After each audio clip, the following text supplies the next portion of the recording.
Assalamualaikum warahmatullahi wabarakatuh. Selamat pagi anak-anakku. Semoga kali ini kalian dalam keadaan sehat ya. Hari ini kita akan belajar tema 1, subtema 3, pembelajaran 1. Ada 3 muatan pelajaran yaitu IPA, Bahasa Indonesia, dan IPS. Kompetensi dasar IPA 3.1 membandingkan cara perkembangbiakan tumbuhan dan hewan. 4.1 menyajikan karya tentang perkembangbiakan tumbuhan. Tahukah kamu harimau Sumatera, orang utan dari Kalimantan, atau badak bercula satu dari ujung kulon? Hewan-hewan tersebut merupakan jenis hewan Indonesia yang dilindungi karena langka. Apa yang menyebabkan hewan tersebut menjadi langka? Ayo kita cari tahu. Sekarang, ayo mengamati. Perhatikan 2 gambar berikut, jawablah pertanyaan di bawahnya. Yang pertama, apa yang terjadi dengan hutan tersebut apabila dijadikan perkotaan? Yang kedua, bagaimana dengan nasib hewan-hewan yang hidup di hutan? Yang ketiga, di mana hewan-hewan tersebut akan tinggal jika hutan telah musnah? Kemudian yang keempat, bagaimana pengaruhnya terhadap kehidupan manusia jika seluruh pohon dan semua hutan di bumi habis? Anak-anakku, tahukah kalian bertambahnya jumlah penduduk dunia dan semakin meningkatnya kepentingan manusia menyebabkan hutan di dunia semakin terancam kelestariannya? Apa yang harus dilakukan manusia untuk menjaga kelestarian hutan dan hewan di dalamnya?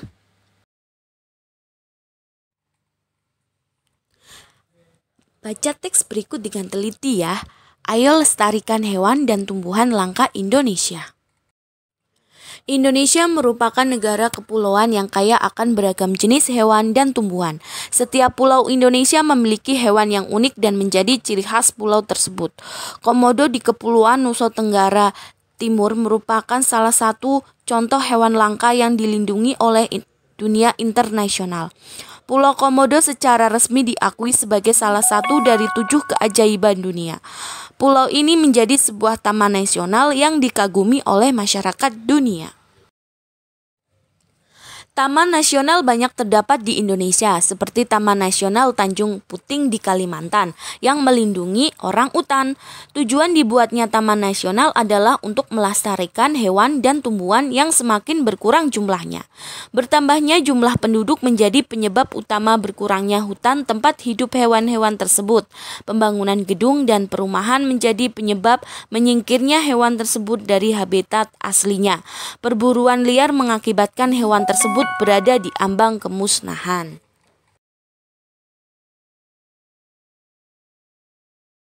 Selanjutnya, jawablah pertanyaan berikut ya. Mengapa hewan-hewan tersebut perlu dilestarikan? Apa manfaatnya bagi kelangsungan hidup rakyat Indonesia?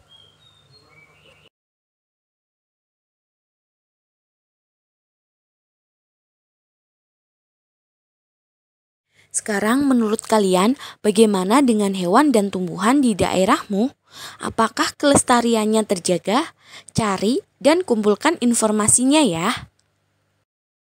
Dikerjakan di kertas ya. Nah, sekarang carilah informasi tentang satu jenis hewan yang menjadi ciri khas di wilayah tempat tinggalmu. Lakukan investigasi untuk mengumpulkan fakta-fakta tentang hewan tersebut dan tuliskan dalam bentuk laporan. Tulisanmu harus mencantumkan hal-hal berikut. 1. Ciri-ciri khusus dan habitat asli. 2. Manfaat hewan. 3. Jumlah populasinya saat ini. 4. Penyebab kelangkaan. 5. Langkah-langkah yang dilakukan pemerintah daerah untuk melindungi kelestariannya. 6. Langkah-langkahmu sebagai pelajar untuk melindungi kelestariannya. Selanjutnya, pendalaman materi tentang muatan IPA, yaitu pelestarian hewan. Makhluk hidup memerlukan tempat tinggal untuk hidup dan berkembang biak. Tempat tinggal makhluk hidup disebut habitat, misalnya hutan. Hutan harus kita jaga agar hewan dan tumbuhan yang tinggal di dalamnya dapat melangsungkan hidupnya. Keberadaan hewan dan tumbuhan sangat penting dan harus kita lestarikan agar satu, tidak punah. Dua, dapat dimanfaatkan oleh manusia sebagai bahan makanan. Tiga, menjaga keseimbangan ekosistem antara produsen dan konsumen. Empat, dapat dimanfaatkan sebagai sumber belajar untuk mengembangkan ilmu pengetahuan. Selanjutnya, upaya-upaya yang dapat dilakukan untuk melestarikan hewan adalah sebagai berikut. 1. Memahami pentingnya pelestarian hewan. Untuk dapat melestarikan hewan, kita harus memahami cara merawatnya dengan baik.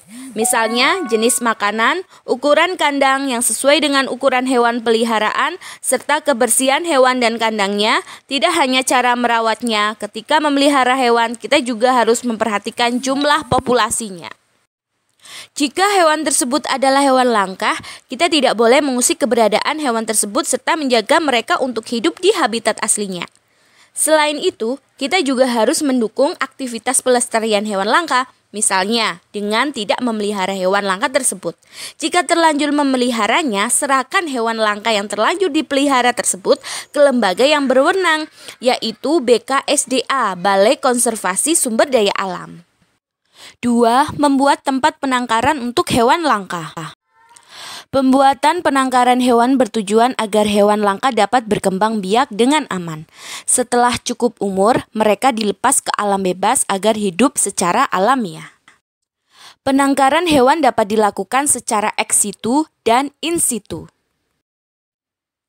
Ex situ artinya di luar habitat aslinya, seperti kebun raya, kebun binatang, dan taman safari. In situ artinya di dalam habitat aslinya, seperti di taman nasional, cagar alam, suaka marga satwa, dan hutan lindung. Beberapa jenis hewan langka di Indonesia adalah komodo, orang utan, harimau Sumatera, badak bercula satu, burung cendrawasih, dan burung jalak Bali. Ketiga, tidak melakukan perburuan liar dan jual beli hewan langka.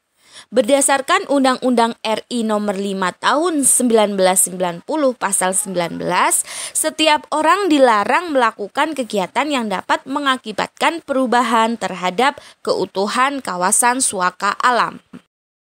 Komodo, orang utan, dan harimau Sumatera merupakan hewan-hewan yang dilarang untuk diburu dan diperjualbelikan.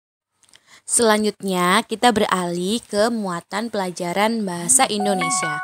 Kompetensi dasar 3.1 menyimpulkan informasi berdasarkan teks laporan hasil pengamatan yang didengar dan dibaca. 4.1 menyajikan simpulan secara lisan dan tulis dari teks laporan hasil pengamatan atau wawancara yang diperkuat oleh bukti. Baik anak-anakku, sekarang kamu sudah belajar bagaimana membuat kesimpulan yang baik. Sekarang kamu akan mempraktekkan keterampilan tersebut. Bacalah kembali teks Ayo Lestarikan Hewan dan Tumbuhan Langka Indonesia. Kemudian buatlah kesimpulan dari isi bacaan tersebut. Tulisanmu harus menggunakan kosakata yang baku ya. Selanjutnya kita beralih ke muatan IPS. Kompetensi dasar 3.1 mengidentifikasi karakteristik geografis dan kehidupan sosial budaya ekonomi politik di wilayah ASEAN.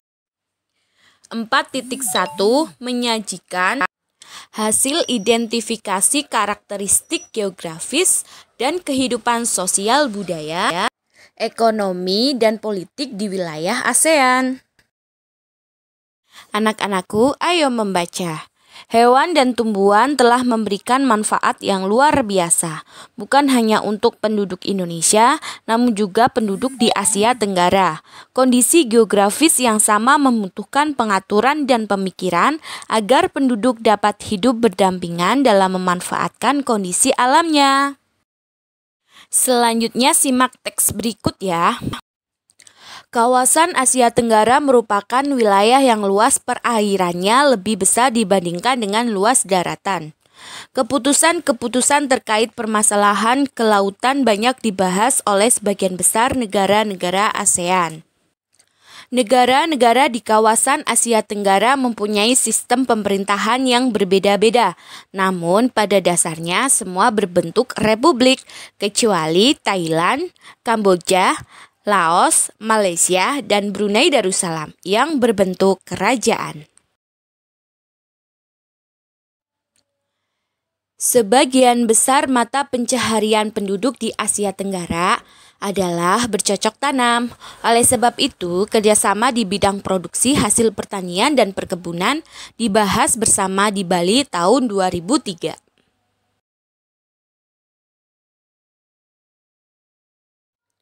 Untuk menambah pengetahuanmu tentang kondisi politik negara-negara ASEAN, bacalah teks bacaan berikut. Sekilas fakta politik negara-negara ASEAN. Kita bahas yang pertama, Brunei Darussalam. Kepala negara Sultan Haji Hasanal Bolkiah Muizzaddin Wadaulah. Ibu kota Bandar Sri Begawan. Bahasa Melayu dan Inggris. Mata uang Brunei Dolar atau BND. Luas wilayah 5.765 km persegi. Jumlah penduduk 422.675 jiwa. Estimasi Juli 2014. Hari kemerdekaan tanggal 1 Januari 1984 dari Inggris. Lagu nasional Allah peliharakan Sultan. Brunei adalah negara kecil yang terletak di bagian utara Pulau Kalimantan. Brunei berhasil memperoleh kemerdekaannya pada tahun 1984. Setelah hampir 1 abad berada di bawah kekuasaan Inggris, saat ini Brunei merupakan negara yang pendapatan per kapitanya tertinggi di kawasan Asia Tenggara. Sistem pemerintahan Brunei berbentuk Kesultanan Islam yang dipimpin oleh seorang sultan. Selanjutnya, negara Kamboja. Kepala negaranya Raja Norodom Sihamoni. Kepala pemerintahan Perdana Menteri Hun Sen. Ibu kotanya Phnom Penh. Bahasa nasionalnya Khmer.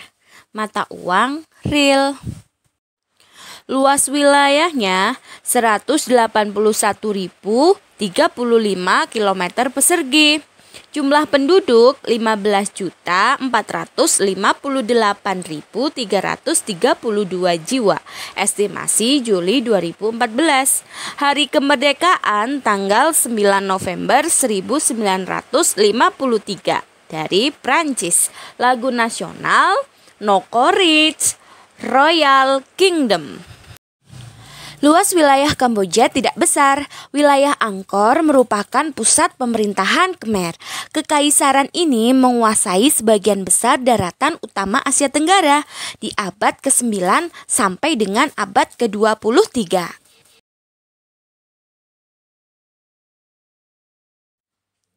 Bangunan peninggalan kekaisaran Khmer yang sangat terkenal adalah Candi Angkor yang juga dijadikan lambang di bendera negara Kamboja.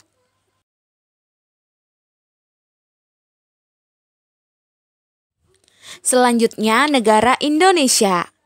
Kepala negara Presiden Joko Widodo. Ibu kota Jakarta. Bahasa nasional Indonesia.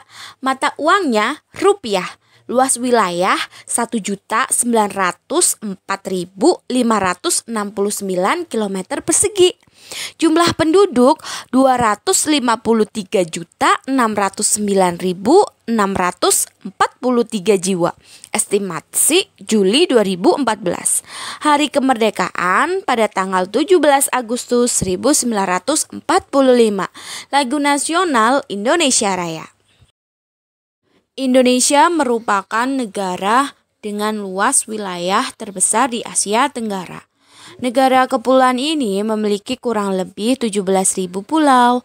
Fakta geografis ini membuat warga Indonesia terdiri atas berbagai suku, agama, dan budaya. Ada ratusan suku serta ratusan dialek di seluruh wilayah Indonesia.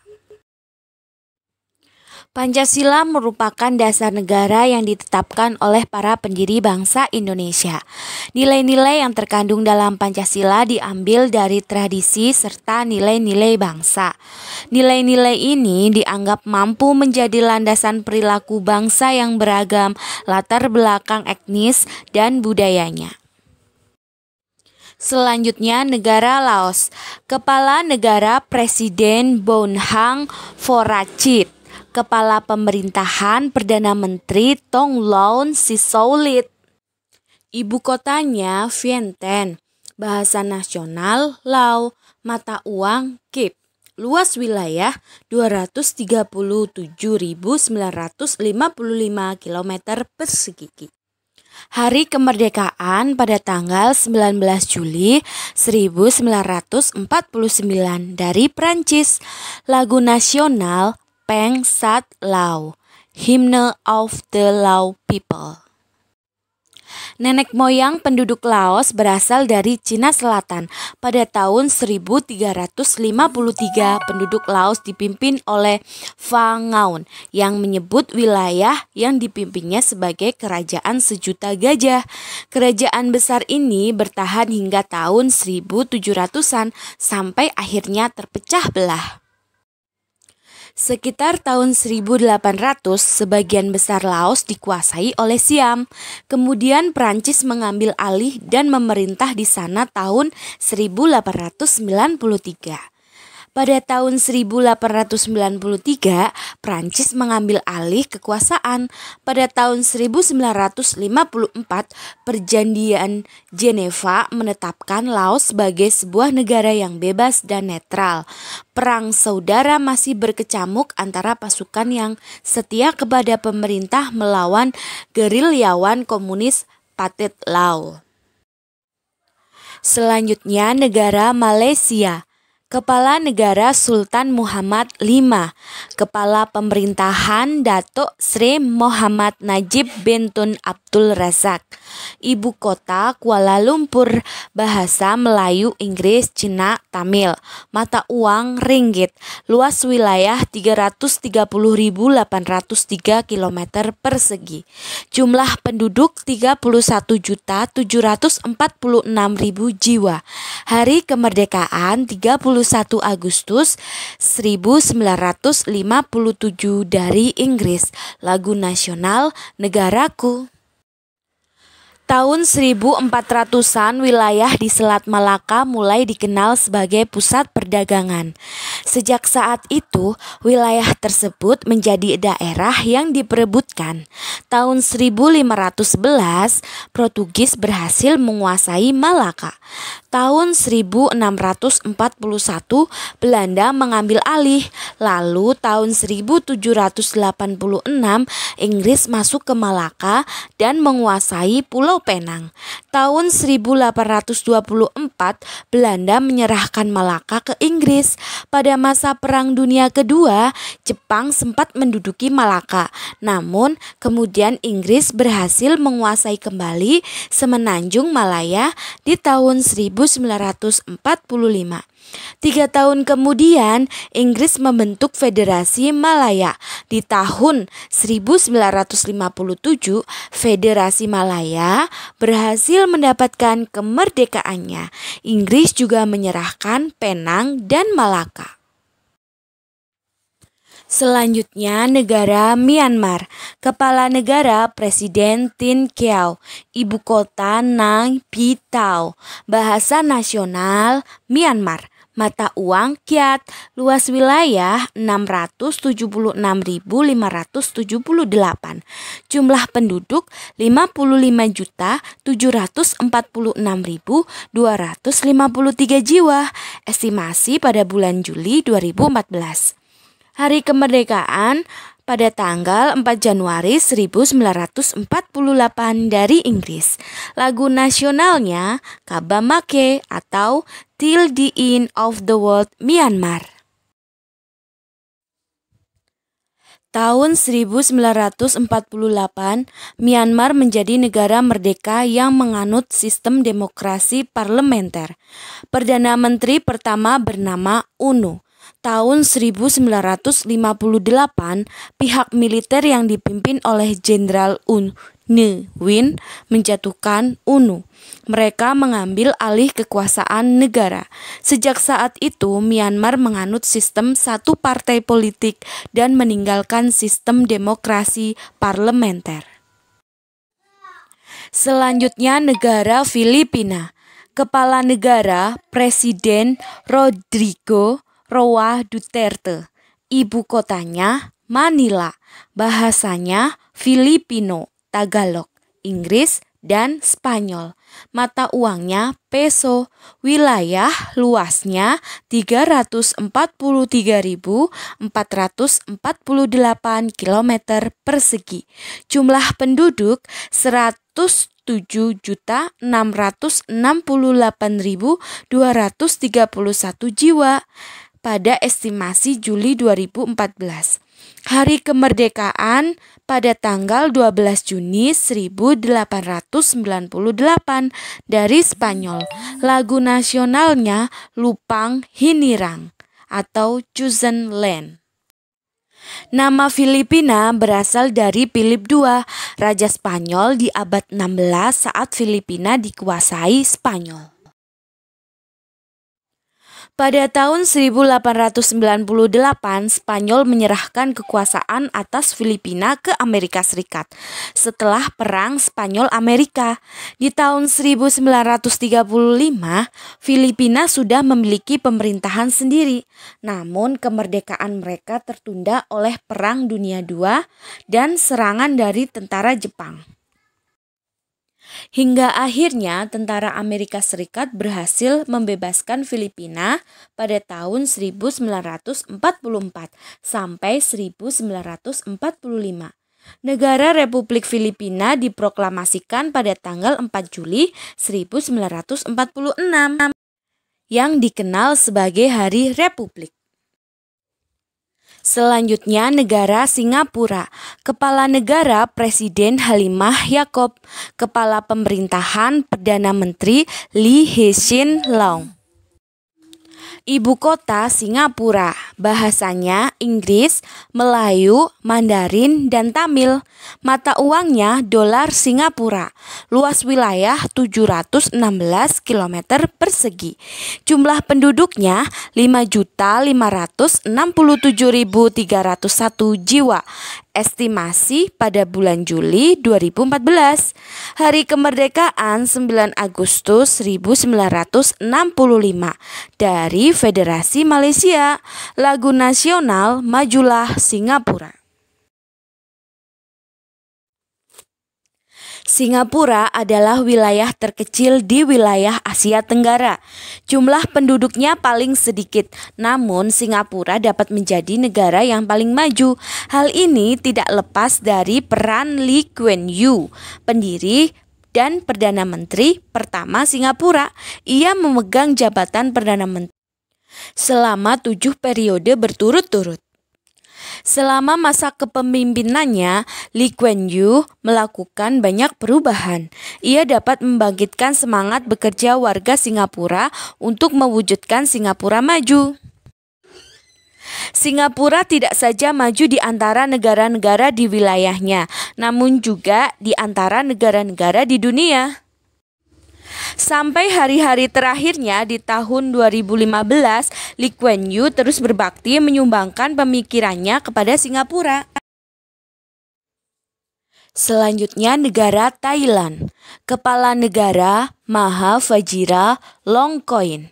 Kepala pemerintahan Perdana Menteri Jenderal Prayut Chan-o-cha. Ibu kota Bangkok. Bahasa Thai. Mata uang Baht. Luas wilayahnya 513.120 km persegi. Jumlah penduduk 67.741.401 jiwa.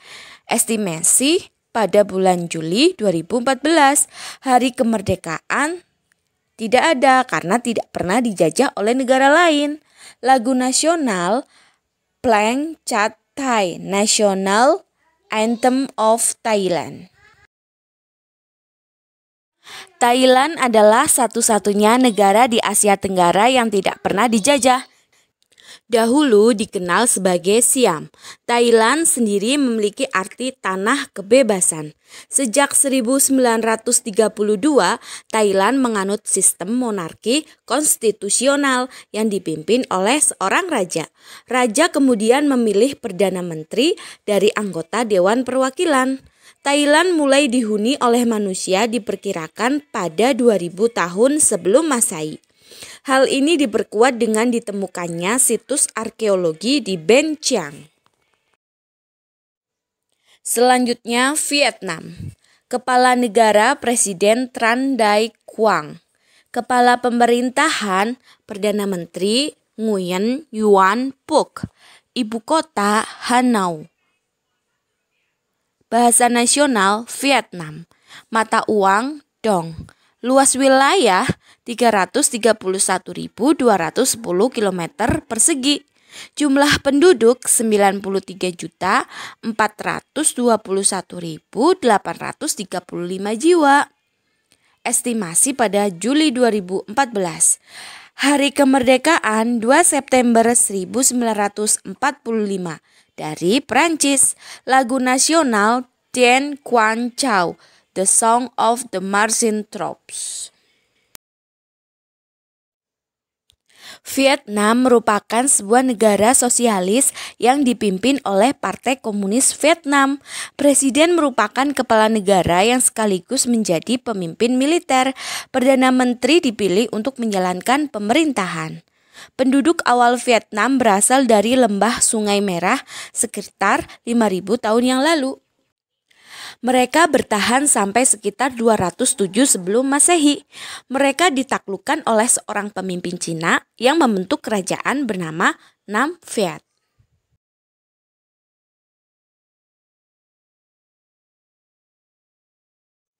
Anak-anakku, di pembelajaran sebelumnya, kamu sudah memilih 2 negara ASEAN dan membandingkannya dalam hal kegiatan ekonomi. Setelah kamu membaca informasi di atas, isilah diagram Venn-mu untuk membandingkan 2 negara ASEAN tersebut terkait kehidupan politiknya. Dikerjakan di kertas ya. Baik anak-anakku, untuk hari ini pelajarannya sampai di sini dulu ya. Semoga kalian paham dan jelas. Selamat belajar, tetap semangat. Wassalamualaikum warahmatullahi wabarakatuh.